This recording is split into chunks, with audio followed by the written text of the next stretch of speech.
The weight of silence.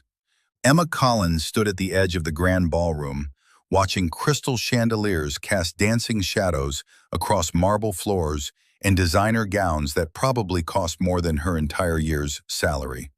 She had convinced herself that attending this charity gala was about supporting a good cause. But deep down, she knew it was about proving something to herself. And maybe to Jason Mitchell, her ex-husband, who was somewhere in this glittering crowd, with his new girlfriend draped on his arm like a trophy. The divorce had been finalized 3 months ago, but the wounds still felt fresh every time she saw his face on social media or heard mutual friends mention his name with that careful tone people use around the recently heartbroken. Emma had given Jason 5 years of her life, supporting his career as a corporate lawyer while she worked as an art curator at a modest gallery downtown.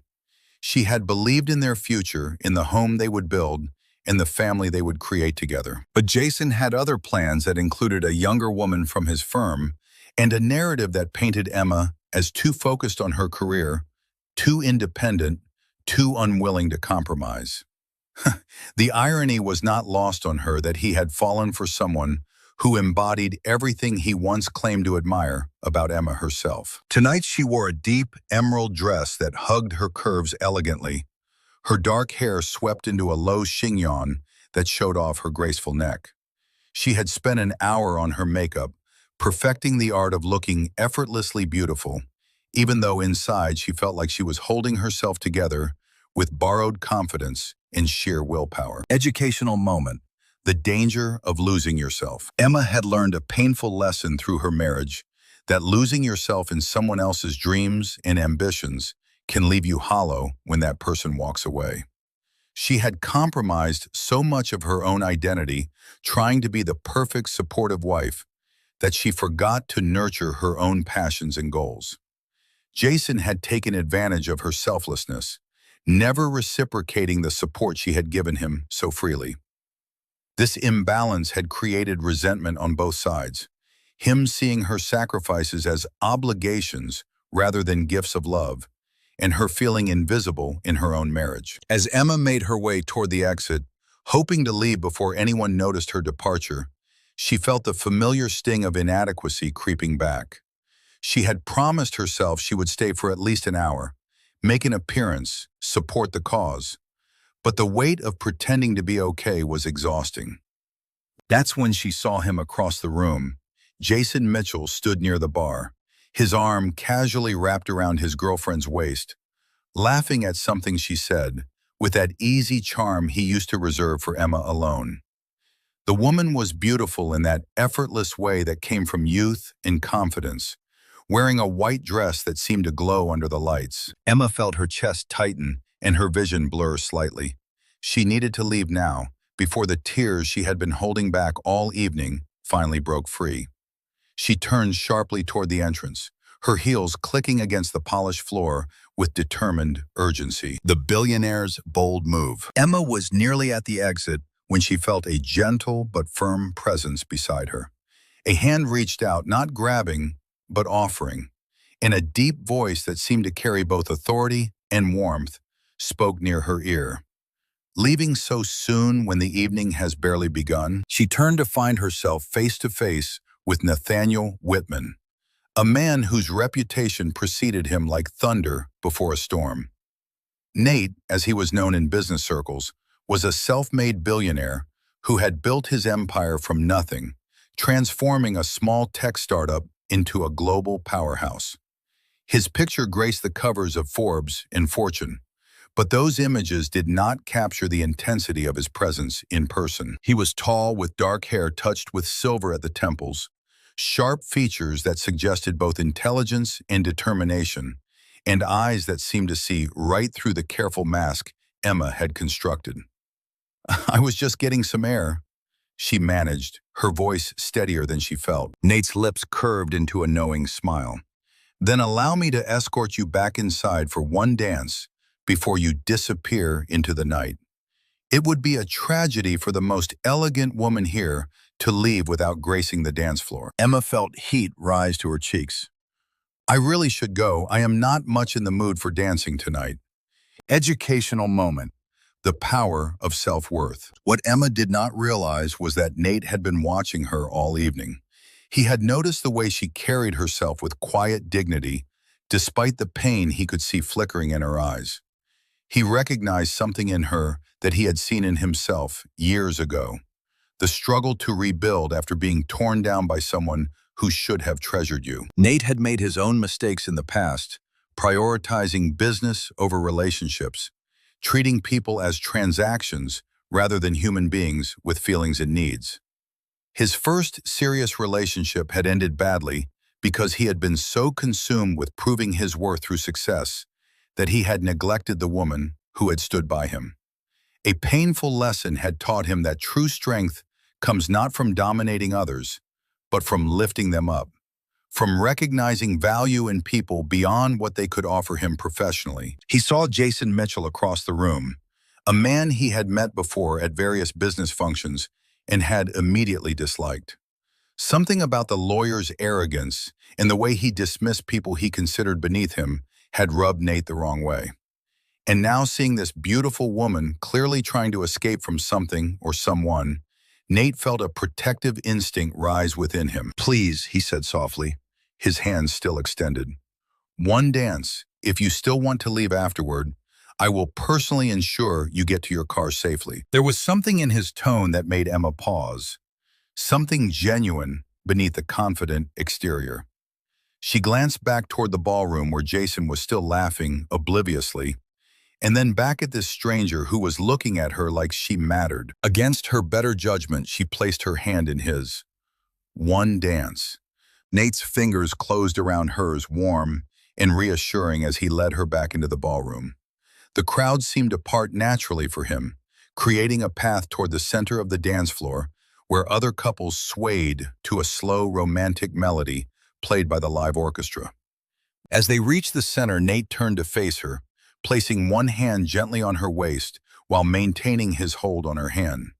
The touch was respectful but firm, confident without being presumptuous.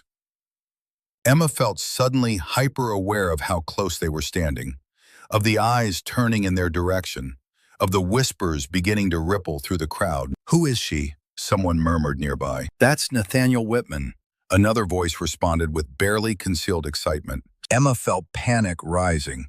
This was not the quiet exit she had planned. This was spectacle, attention, scrutiny, everything she had been trying to avoid. But Nate seemed to sense her instinct to flee. His hand on her waist tightened just slightly, and he leaned down to whisper in her ear, "Trust me for just a few minutes.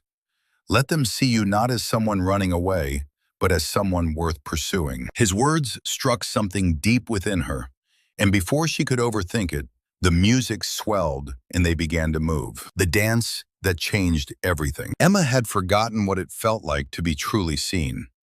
As Nate guided her across the dance floor with practiced ease, she felt the weight of 100 stares pressing down on her, but something about his presence made it bearable, almost thrilling.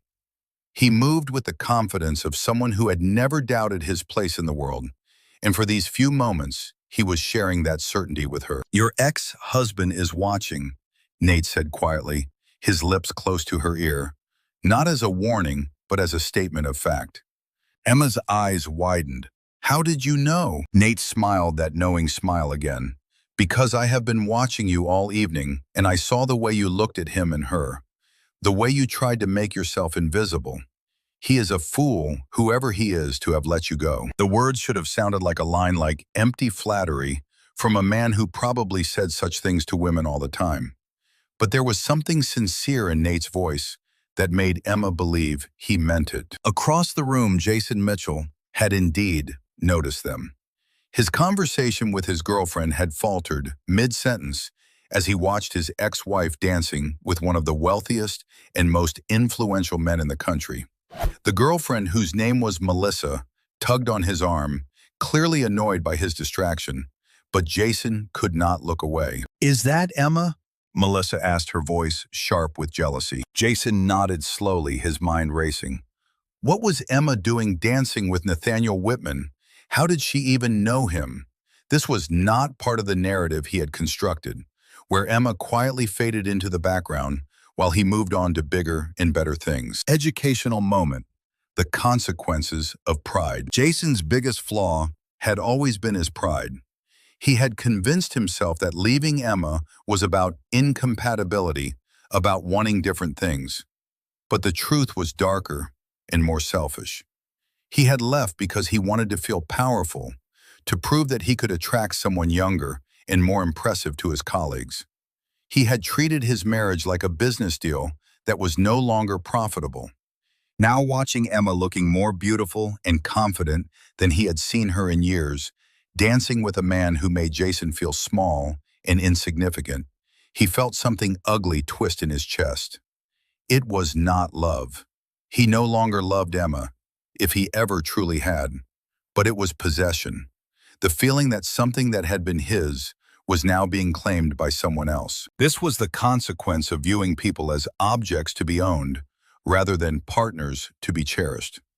Jason's pride had destroyed his marriage, and now it was destroying his peace of mind as he watched Emma slip further from his grasp. Back on the dance floor, Emma was beginning to relax into the rhythm. Nate was an excellent dancer, leading without being controlling, making her feel graceful and light despite her earlier heaviness. "Why are you doing this?" she asked suddenly, the question escaping before she could stop it. "Why me?" Nate looked down at her, his expression serious. "Because I know what it is like to feel overlooked, to have someone fail to see your worth. And because when I saw you trying to slip away, I thought it would be a crime to let someone who shines as brightly as you do disappear into the shadows." Emma felt tears prick her eyes, but they were different from the ones she had been fighting earlier.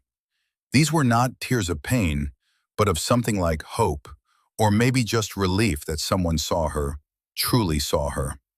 The song was ended, and Nate slowed their movement until they stood still in the center of the floor. The applause for the orchestra seemed distant, muted. Emma became aware that people were staring openly now, including Jason, whose face had gone pale with shock. Nate lifted her hand to his lips and pressed a gentle kiss to her knuckles, a gesture both old-fashioned and devastatingly romantic. "Thank you for the dance," he said, his voice carrying just enough to be heard by those nearby. "I hope it was worth staying for." Emma could not speak. She could only nod as the room seemed to spin around her. The aftermath of attention. The rest of the gala passed in a blur for Emma. After their dance, Nate had stayed by her side, introducing her to various business associates and philanthropists as if she were someone important, someone who mattered. His hand remained a constant presence at the small of her back, guiding her through conversations and ensuring she never felt alone in the crowd. She learned that Nate had a sharp wit and an easy laugh, that he listened more than he spoke, and that he had a way of making everyone he talked to feel like the most important person in the room.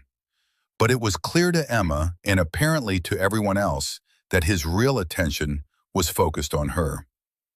Jason had tried to approach them, once his face a mask of forced casualness, but Nate had intercepted him smoothly. "Mitchell," he said with a nod, "I do not believe we have much to discuss this evening. Perhaps another time." The dismissal was clear and final. Jason had retreated with Melissa in tow, his earlier confidence shattered. Emma should have felt triumphant, but instead she felt conflicted. The attention was intoxicating, but it was also terrifying. What did Nate want from her? Was this just a game to him? A way to pass the time with an amusing distraction? As the evening wound down, Nate walked Emma to the valet. "Your car?" he asked. Emma nodded, suddenly exhausted by the emotional roller coaster of the night. "Thank you for this evening. It was unexpected, but not unwelcome." Nate studied her for a moment, his expression unreadable. Then he reached into his jacket and pulled out a business card. "I would like to see you again, Emma Collins. Not at some public event, but somewhere quiet, where we can talk without an audience." Emma took the card, her fingers brushing his. Why, she asked, again needing to understand. "I am not wealthy or connected. I am just a curator at a small gallery. What could you possibly want with me?" Educational moment. Recognizing your own value. Nate's expression softened. That question tells me everything I need to know about what your marriage did to you. Someone convinced you that your worth is measured by external things, by money or status or connections. But I see something different. I see intelligence, grace, resilience. Someone who has been hurt but has not let it make her bitter. Emma felt her throat tighten.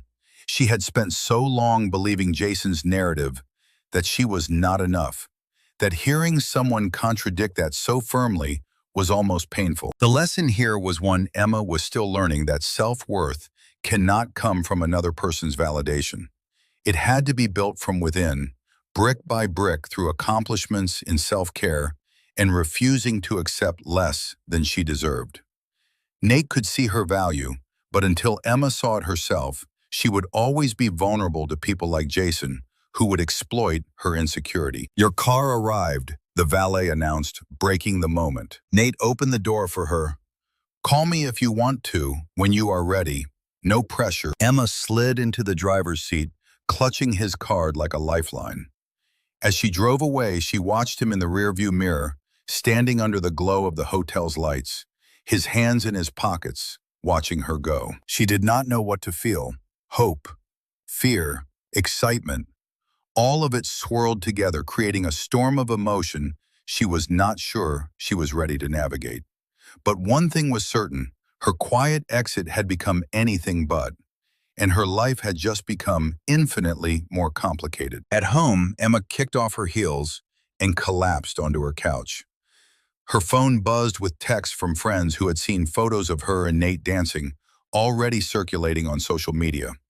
The gossip sites would have a field day by morning. Quiet curator Emma Collins spotted with billionaire Nathaniel Whitman. Mysterious romance brewing. She looked at Nate's card again, tracing the embossed letters of his name with her finger. Could she really do this? Could she open her heart again to someone, especially someone whose life was so public, so scrutinized? What if this was just another mistake waiting to happen? But then she remembered the way Nate had looked at her, like she was precious, like she mattered. Maybe, just maybe, this was not a mistake. Maybe this was the universe giving her a second chance at happiness. She would call him, she decided. Not tonight. She needed time to process, to think. But soon. Part 5. Choosing to begin again. 3 days passed before Emma found the courage to call Nate. She had spent those days alternating between excitement and terror, reading the gossip articles that speculated about their relationship and fielding calls from curious friends. Jason had even texted her a message that managed to be both condescending and jealous, asking if she was using Nate to make him jealous. She had blocked his number immediately, feeling a surge of satisfaction at the small act of defiance. When she finally dialed Nate's number, her hands were shaking. He answered on the second ring, his voice warm and pleased. Emma, I was beginning to think you were not going to call. She laughed nervously. I almost did not. This is all very overwhelming. I understand, Nate said, which is why I want to take you somewhere quiet tomorrow, if you are free. Somewhere we can talk without cameras or crowds. Just us. Emma hesitated, then made her decision. Determined. Okay, yes, I would like that. The next day, Nate picked her up in a surprisingly understated car. A sleek sedan, rather than the flashy sports cars she had expected. He drove them out of the city to a private estate overlooking the ocean. A place he owned, but rarely used, he explained. It was beautiful in an understated way. All clean lines and natural materials, with floor-to-ceiling windows that framed the endless blue of the sea. They sat on the terrace with coffee and pastries, and for the first time, Emma felt like she could breathe. Nate asked her about her work, and actually listened as she talked about the artists she represented and the exhibitions she had curated. He asked thoughtful questions and shared his own passion for collecting contemporary art. I was married once, Nate said suddenly. A long time ago, when I was still building my company, I was obsessed with success, with proving that I was more than the poor kid from a rough neighborhood who was not supposed to amount to anything. Emma listened quietly. Educational moment. Learning from past mistakes. I treated my wife like she was part of the business plan, Nate continued. I expected her to support my dreams without investing in hers. I took her for granted, assumed she would always be there. And when she finally left, I was shocked, angry. I did not understand what I had done wrong.